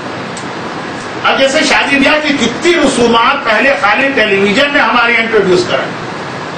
ہوتی ہوگی کوئی مہندی سبری سانچک وغیرہ پہلے بھی، لیکن جس بڑے اور بھرپور پیمانے پہ یہ ہو رہا. اچھا جس کا ہے اس میں جو توجہ کم ہوتی ہے لوگوں کی، لیکن وہ بھی بہت بڑا نقصان. اور وہ یہ کہ ایسی زندگی بنا دی کہ غریب سے غریب آدمی بھی مجبور ہے اپنے گھر میں چیزیں رکھنے. اور واقعا جو پہلے بطور مذاق یا روٹین میں جملہ کہا جاتا تھا، آج وہ روٹین نہیں، آج وہ حقیقت میں کہ بھائی گھر کی ضروریات ہیں. عورتیں مردوں سے کہتی تھی ہمیں نہیں پتا، یہ چیزیں ہونی چاہیے، چوری کرو، ڈاکہ ڈالو، چیزیں نہیں کرو. آج حقیقت میں ماحول ایسا بن گیا، زندگی اتنی مہنگی کر دی ہے ان چیزوں کی وجہ سے. چوری کرنا پڑتی ہے کہ ڈاکہ ڈالنا پڑتا ہے. کیونکہ میں 7 سال کے بعد آتا تو رہا بیچ میں، لیکن جو بڑی تبدیلی وہ مذہبی پہلو سے بتا رہا ہوں، ورنہ اسٹریٹ کرائم جتنے بڑھ چکے ہیں تو اس لیے بھی بڑھ. جب پیسہ کہاں سے آئے ان لوگوں کے پاس تو یہ سارے کام کرنا ضروری ہے. ایسا ماحول ٹی وی نے بنا دیا. جو اہل بیت کے اطہار نے دولت کی اتنی مذمت کی ہے وہ اس والی دولت کی تھی، لیکن وہ جرائم اپنی جگہ. اس کا جو بڑا نقصان آیا کہ ایسی زندگی بنا. ہر آدمی کو موبائل چاہیے، گھر میں 5-5، ہر آدمی کو گاڑی چاہیے، گھر میں 4، ہر آدمی کو اچھا مکان چاہیے، ہر آدمی کو سارے عیش و آرام چاہیے جو ٹی وی کے ہر ڈرامے میں ہوتے. اب اس سے غرض نہیں کہ ہماری حیثیت کیا ہے، اس سے غرض نہیں کہ اسلام کیا کہتا ہے. شہزادی کونین کی زندگی میں جو اتنی غربت دکھائی جاتی وہ مجبوری والی غربت نہیں تھی. اہل بیت کے پاس سب معجزے کی طاقت نہیں، ظاہری اعتبار سے بھی. ممبروں سے ایک واقعہ تو پڑھا ہی جاتا ہے، اس لیے مجھے تفصیل میں جانے کی ضرورت نہیں. اور کسی چیز کو لوگ نہ مانے، خیبر کی جنگ کے بعد تو ہر مسلمان لگا پنجا کر آیا تھے، اور پھر اپنے گھر میں اس عورت کو نہیں جانے دیا. اردو میں ایک جملہ آنا کیجیے تو مولانا ایسی بات کریں ہم جیسے لوگ، مجبوری کا نام صبر ان کے پاس ہے ہی نہیں. مجبوری کا نام صبر ہمارے پاس ہے، اہل بیت کے پاس نہیں. اہل بیت کے پاس صبر نام ہے، ہر چیز اپنے پاس ہے، پھر بھی مرضی خدا کو ترجیح دی جاتی. چنانچہ چھوٹے چھوٹے واقعات تو عورتوں کی مجلس میں بھی پڑھے جاتے ہیں کہ فضا سونے کا ٹکڑا لے کے آ گئی تو مولانا نے دکھا دیا کہ سونے کا دریا بہ رہا. وہ صرف اس لیے کہ کتنا ہی ڈش اینٹینا ہمارے گھر میں آئے، ہمارے ذہن میں اہل بیت تازہ رہنا چاہیے. سب کچھ ان کے پاس تھا، پھر بھی انہوں نے فاقے کی. ہم سے نہیں کہہ رہے فاقے کرو، لیکن ایسی زندگی نہ بنے. اس کا ایک نقصان دیکھیے ٹی وی کے حوالے سے 2 بات. ایک یہ بے حیائی، مکس گیدرنگ، عورتوں کا حق. اب دیکھیے اس وقت اس مجمع سے میں کیسے یہ بات کہوں، آپ کا یہ مسئلہ ہی نہیں ہو، لیکن جو عام ایک مجمع ہے اپنی مومنات کا ہی، اپنی ساس کی کسی کو فکر نہیں. وہ فلاں جو ڈرامے میں ساس و بہو کا جھگڑا چل رہا ہے، کیا گزر رہی ہوگی اس بیچاری ساس. بجلی کی وجہ سے کسی گھر میں ساس کو نہ دیکھ سکتے، ٹیلی فون کر کے پوچھا جاتا ہے ہوا کیا پھر اس ساس کے ساتھ. اپنی بہو کی کسی کو پرواہ کی زندہ ہے کہ مر گئی نہیں، اس بہو بیچاری پہ کیا گزر رہی. اور پھر جو ایک سلسلہ آگے بڑھ رہا ہے برائی کو اتنا عام کرو کہ پھر برائی نہ لگے. بغیر شادی کی زندگی گزارنا کام سی بات بتائی جا رہی ڈراموں. فلاں کی بیوی یا فلاں کے ساتھ رہے, کتنی بے حیائی کے ساتھ بغیر شادی شدہ عورت آ کے بتاتی ہے 6 مہینے کا حمل ہے کہ 8 مہینے کا کہ 5 مہینے. اس سب کے اثرات معاشرے پہ ہوتے ہیں. دنیا کا سب سے بہترین کیمرہ اور دنیا کا سب سے بہترین یہ ٹیپ ریکارڈر یہ سب نہیں کہا جاتا ہے, اور یہ عام لوگ نہیں کہتے, علماء نہیں کہتے ہیں, یہ ہمارے ڈاکٹر صاحب جیسے فیلڈ کے اسپیشلسٹ کہتے ہیں, وہ بچے کا دماغ ہوتا ہے. آج تک اس سے زیادہ اچھا کیمرہ ایجاد نہیں ہوا, آج تک اس کے کانوں سے اچھی کوئی ٹیپ ریکارڈر ایجاد نہیں ہوا.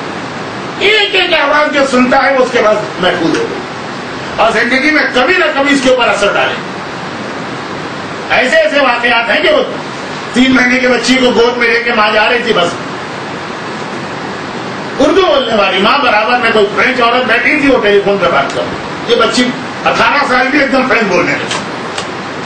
اور اس کے فرشتوں کو بھی فرینچ نہیں پتا ہوتی, کہ پاکستانی کے فرشتے پاکستانی ہوتے ہیں, فرانسیسی کے فرشتے فرینچ بولتے ہیں, اور بول رہے ہیں. 3 مہینے ماں کی گود میں بیٹھ کے برابر سے ایک آواز اس کے کان میں پڑی. یہ فیلڈ ہے سائنس کی, کیونکہ ہندو اس سے یہ ثابت کرتے ہیں کہ پہلے جنم میں وہ کوئی فرانسیسی لڑکی نہیں. یہ بچے کا دماغ یعنی آنکھیں دنیا کا سب سے اچھا کیمرہ اور کان دنیا کا سب سے اچھا ٹیپ ریکارڈر. ہر چیز اس میں محفوظ ہوتی ہے اور وہ اثر ڈالے. اور اس کی سائڈ میں جو ایک بہت بڑی خرابی نکلی ہے وہ یہ کہ یہ مسئلہ اتنا کنٹرول سے باہر ہو گیا کہ مومن تو مومن آج کافر چیخ رہے ہیں. دنیا میں ہنگامہ ہو رہا ہے اس بات پر کہ انٹرنیٹ ہمارے بچوں کو تباہ کیے دے رہا. اور معلوم ہے اس کا ایک حل انہوں نے اب کیا نکالا, تو پہلے سے شیطان کو معلوم تھا, اس لیے اس نے اس کا توڑ پہلے کر لی. کا حل یہ نکالا ہے کہ جی بچے کے کمرے میں کبھی کمپیوٹر نہ رکھے, ایسی جگہ رکھے کہ جہاں سب آتے جاتے دیکھ رہے ہیں کہ بچہ کیا دیکھ رہا ہے. آج کل یہ یورپ میں, آج کل یہ امریکہ میں, آج کل یہ آسٹریلیا میں وہ کافر چیخ رہے ہیں, تباہ کر کے رکھ دیا انٹرنیٹ نے ہمارے بچوں کو. اس کے بغیر بھی گزارا نہیں آج کی دنیا. ان کے اتنی بڑی تباہی ہے, تو ہمارا تو ایک مذہبی اور معاشرہ اسلامی معاشرہ. لوگ ابھی نہیں سوچے, جب پانی سر سے اوپر ہوگا تب سوچیں گے. لیکن حسین نام ہی اس بات کا, جب کوئی نہ سوچ رہا تو حسین اس وقت جہاد کرتا ہے, یہی حسینیوں کی خاصیت. اس کا حل کیا نکالا؟ حل یہ نکالا کہ ایسی جگہ انٹرنیٹ رکھو اور بچے کو بٹھاؤ کہ باپ ماں آتے جاتے اس کو دیکھتے رہو. شیطان جانتا تھا, پہلے ہی سے اس کا توڑ کر چکا. ٹیلی ویژن کی وجہ سے زندگی کو اتنا مہنگا کر دیا کہ اب ایک آدمی کی تنخواہ میں گزارا نہیں ہوتا, جو کراچی میں بھی لوگ کہتے نظر. یہ دین یہ بھی ہے, خالی نماز اور روزہ نہیں ہے, یہ بھی ہے, بلکہ یہ وہ دین ہے جس کے اندر آدمی لاپرواہ ہوگا, نماز اور روزہ خود بخود اس سے چھوٹ جائے. اتنا مہنگا کر دیا کہ ایک تنخواہ سے گزارا نہیں ہوتا. باپ کو بھی کمانا پڑتا ہے, ماں کو بھی کمانا پڑتا ہے. آپ نے بچے کو کمپیوٹر پہ بٹھا دیا, ڈش اینٹینا پہ بٹھا دیا, اس کے کمرے میں نہیں رکھا, لاؤنج میں رکھا کہ ہر گھر والا گزر دیکھے, گھر میں کوئی ہو تو دیکھے گا نا. باپ اور ماں دونوں صبح نکلتے شام کو واپس آتے. اور وہ صرف اس لیے کہ ایک تنخواہ میں گزارا نہیں, عورت کو گھر سے نکال کے کام کرا. عورت کے کام کرنے میں کوئی حرج نہیں, لیکن جن کو بہت زیادہ زور اسلام نے دیا کہ شوہردار عورت گھر میں بیٹھے. دیکھیے ہر عورت کے لیے نہیں, صرف شوہردار عورت کے لیے کہا گیا. بعض اوقات دشمن لفظوں سے کھیل کے ہماری عورتوں کو گمراہ کرتا. میراث میں لڑکی کا حصہ لڑکے سے آدھا, ہر عورت کا نہیں ہے. یہ ہوگا صرف لڑکے اور لڑکی کے کیس, ماں باپ کے کیس میں جا کے دیکھیے, بھائی بہن کے کیس میں جا کے کہیں وہ برابر حصہ. شوہر دار عورت اس کے لیے یہ کہ گھر سے باہر نہیں نکل سکتی بغیر شوہر کی اجازت. وجہ یہ کہ شوہردار کا مطلب ہے کہ میرا اولاد بھی ہو, گھر کے اندر رہ کے کام کرے لیکن اس کی آنکھوں کے سامنے. لیکن حالت یہ ہے کہ گھر میں بھی ہو. اب 12 مئی کو 4 دن کراچی میں چھٹی ملی تھی, ایک ساتھ سے میں نے پوچھا کہ سر کھو جانے کی کوئی ضرورت نہیں. پورا کراچی بند تھا, دودھ اور دہی اور پان کی دکانیں بھی بند تھی, اور ٹی وی دیکھ رہے تھے بیٹھے. تو اب جب حالت یہ ہو گئی تو سب سے بڑی ذمہ داری آپ پر آتی. آپ پہ کیوں آتی؟ کیونکہ آپ آقا حسین کی ماننے والی ہیں, اور آپ چوتھے امام کا کلمہ پڑھنے والی ہیں, اور آپ اپنے آپ کو شہزادی سے منسوب کریں. کہ جب ایسا ماحول و معاشرہ ہے تو آپ کو دو کام کرنا. نمبر ایک یہ کہ کسی بھی مخالفت کی پرواہ نہ کریں. اس حوالے سے آپ ایک اسٹینڈ لیجئے کہ دین کا زیادہ سے زیادہ دین کو سیکھنا. اور نمبر دو یہ سیکھنے کے بعد اسے ضائع نہ ہونے. میرے دوستوں نے جاننے والے سے 83 میرے ساتھ حج پہ گئے. پتہ نہیں حج پہ کیسے چلے گئے. ایک نماز پڑھ کے نہ دی پورے سفر حج کے سفر میں. ایک قرآن کا ایک سورہ تک پڑھ کے نہ دیا. دعائیں تو وہ جانتے ہی نہیں. میں جب لے جاتا ہوں اپنے قافلے کو تو اجتماعی عمل کراتا ہوں. کبھی بیٹھ کے نہ دیے باہر ٹہلتے رہتے. اور حج میں خانہ کعبہ کا ہم لوگ طواف کرتے. طواف تک انہوں نے نہ کیا, احرام ایسے اتار لیا, بلکہ پوچھتے تھے کہ بھائی میری گو راؤنڈ کر کے آ گئے. جب لوگ طواف کر کے آ گئے حاجلے سے کبھی پوچھے طواف تک کیا مزہ ہوگا. حالات کے تحت وہ چلے گئے یہاں سے کینیڈا. کریلا اور نیم چڑھا پہلے ہی یہاں پہ کون سے ٹھیک تھے کہ جو وہاں پہنچے. اس سال میں گیا ان کے گھر ایک رات کے لیے میں مہمان تھا. نماز شب تک کے ایسے پابند نظر آ گئے. گھر کا دیکھتے گھر کا ماحول ہی دیکھ کے یقین نہیں آیا کہ کیا کسی عالم کے گھر میں بھی ایسا اسلامی ماحول ہوگا جو ان کے گھر کا. ہمیں تو لا کے کمرے میں سنا دیا, لیکن نماز شب کے وقت پتا چلا کہ ہم 11 رکعت کی نماز جلدی جلدی پڑھ کے تنخواہ کی وہ پوری نماز شب 300 دفعہ لا 70 مرتبہ وہ جنت والی دعا اور اتنے خلوص کے ساتھ. اور فجر کی نماز کو ان کی دیکھی یقین ہی نہیں آ رہا. بھائی جو روایات میں معصومین کی نماز کا طریقہ بتایا گیا کہ ایسا لگ رہا ہے جیسے کوئی آدمی نہیں کھڑا ہے. ایک درخت کڑا ذرا سی حرکت ہے جسم کے اندر.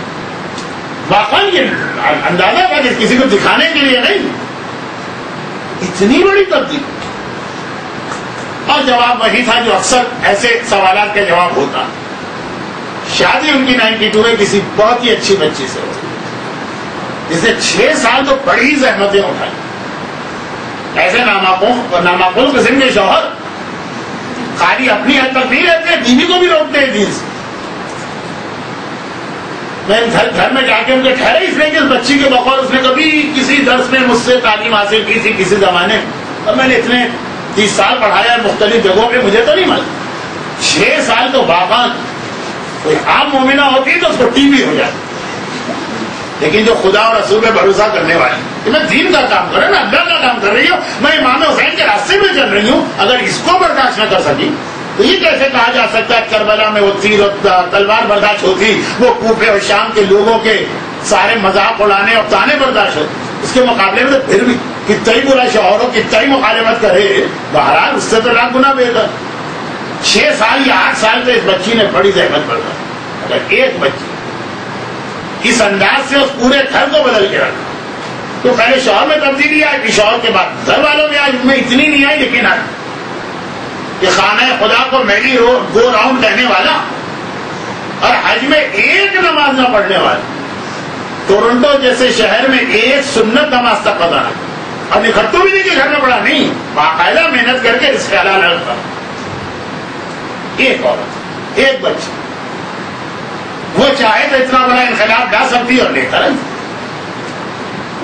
اگر کہ اس کے بعد والا جملہ تو بڑا مشہور جملہ ہے, لیکن چون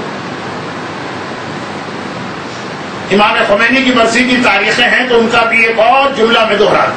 شروع کا جملہ بھی بہت اہم تھا کہ خود عمل کیجئے, دوسروں کو عمل کرائیے, کبھی یہ نہ دیکھیے نتیجہ کیا نکلتا. اگر ہم تو 10 سال سے کوشش کر کے تھکے جا رہے ہیں, شوہر ویسا ہی ہے, باپ ویسا ہی ہے, بھائی ویسا ہی ہے, آپ دیکھ کیوں رہی ہیں کہ وہ کیسا ہے؟ آپ ہی دیکھیے آدمی خواب کا جو خریدا وہ آپ نے ادا کر لیا, ختم. امام خمینی کا جملہ دوہرا, کوشش کرنا اللہ نے ہم پر واجب کیا, نتیجے کیا مکلف نہیں ہے کہ نتیجہ کیا نکلا کیا نہ نکلا, یہ اللہ ہم سے پوچھے گا. اور دوسرا یہ والا جو بہت ہی مشہور جملہ ہے, لیکن بہرحال جو میری تقریر کا ایک خلاصہ سا بنا اس میں بھی یہ بات آ رہی ہے, اور ویسے امام خمینی کی برسی کی وجہ سے بھی یاد دہانی ہو جائے, اور وہ ہے عورت کا یہ والا حجاب. سب سے زیادہ جو آپ کا مذاق اڑایا جائے گا, ذرا سوچئے جب آپ خالی مدرسے میں آتی ہوں گی تو مذاق اڑایا جاتا ہے, اگر اس حالت میں آپ کسی برتھ ڈے پارٹی میں بیٹھے اور اگر اس حالت میں آپ کسی شادی کی تقریب میں بیٹھے، مجھے گناہگاروں کو ایک گلٹی کانشیس ہوتا ہے نا، اس کی وجہ سے مذاق اڑاتا ہے. ان کا مذاق اڑانا بھی ایک اعتبار سے بہت اچھی چیز ہے. یہ بتا رہا ہے کہ دل میں ان کو پتا ہے کہ وہ غلط کر رہے ہیں، بے حس نہیں ہوئے. ایسے لوگوں کو بدلنا پھر بھی ممکن ہے. ہمیں تو مزہ آتا ہے جب اس طرح سے کوئی مذاق اڑاتا ہے یا توہین کرتا ہے یا باتیں بناتا ہے.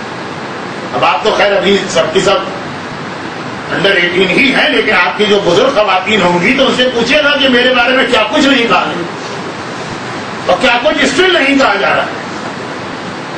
لیکن میں نے تو ہمیشہ دل میں سوچا کہ اتنا مخالف ہے، ایک وقت اگر کسی کو اپنا حامی یعنی اسلام کا حامی بنانا ہوا تو وہ امام خمینی کا ایک جملہ. اچھا اس وقت اگر آپ ذرا سا مغربی دنیا کا سروے کریں اور اب سے اسلامی دنیا میں، تو لگتا ہے کہ اس دنیا کے سارے مسئلے حل ہو گئے. نہ کوئی غذا کی کمی کا مسئلہ ہے، نہ کوئی سیاسی نظام کا مسئلہ ہے، نہ ہی کوئی گلوبل وارمنگ کا مسئلہ ہے، نہ ہی کوئی انسانوں پہ ظلم و تشدد، کوئی مسئلہ ہے ہی نہیں دنیا. سارے مسئلے حل ہو گئے. اگر کوئی مسئلہ ہے تو صرف ایک مسئلہ ہے کہ یہ مسلمان عورت اسکارف کیوں پہنے. امریکہ کو دیکھیں، انگلینڈ کو دیکھیں.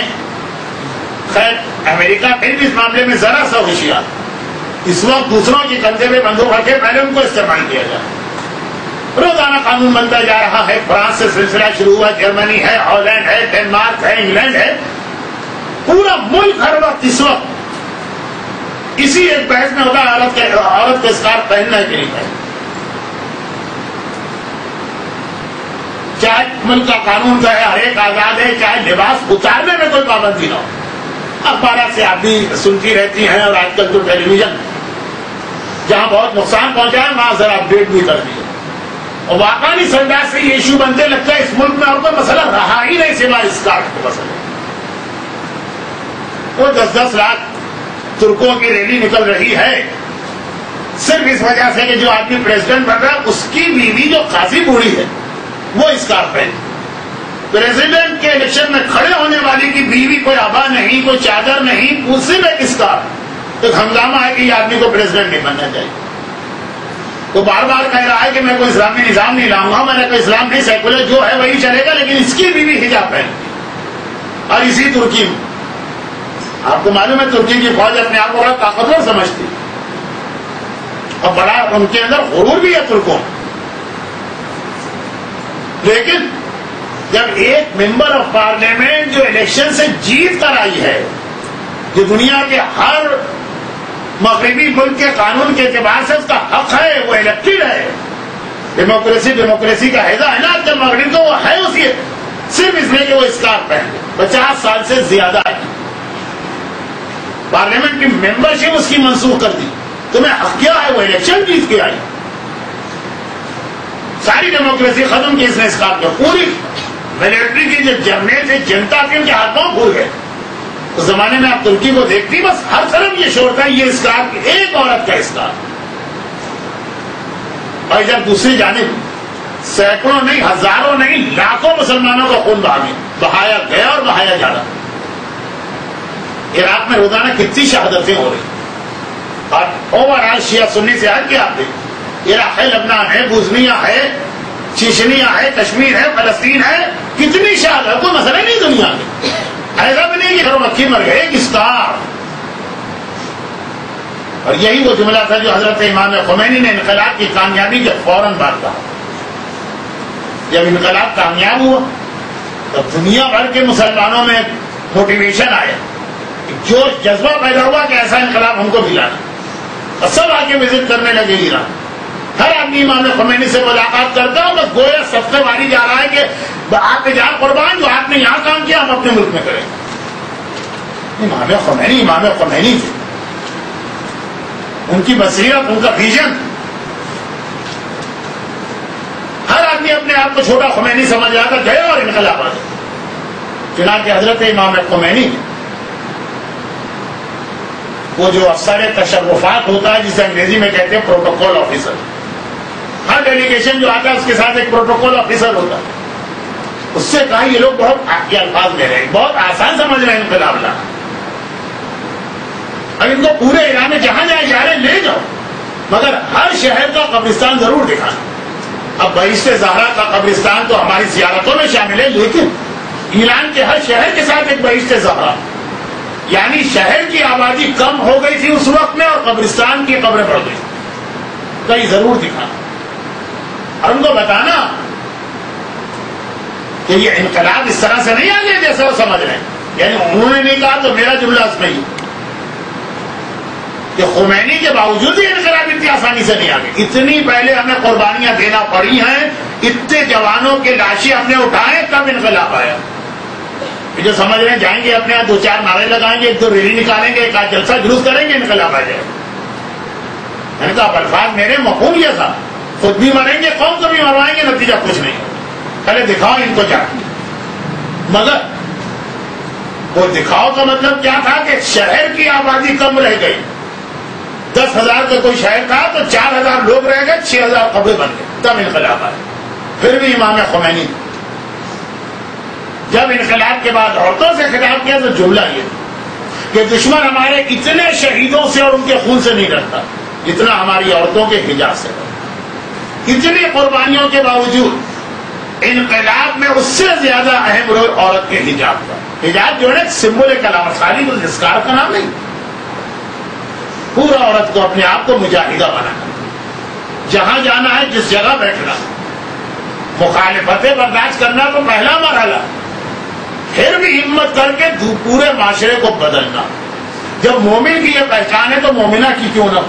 کہ مولا نے کہا کہ مومن کی پہچان چراغ جیسی، چراغ جہاں پہ جلایا جائے گا کتنا ہی دھیما کیوں نہ، تھوڑا بہت تو اندھیرا دور کرے گا، بلکہ جتنا جس علاقے میں اندھیرا زیادہ ہوگا اتنا ہی چراغ روشنی دے گا۔ وہی ایک چراغ یہاں پہ لا کے جلائیں اس کی روشنی نظر بھی نہیں آئی، اور وہی چراغ آپ رات کے 12 بجے قبرستان میں جلائیں بہت زیادہ وہی چراغ۔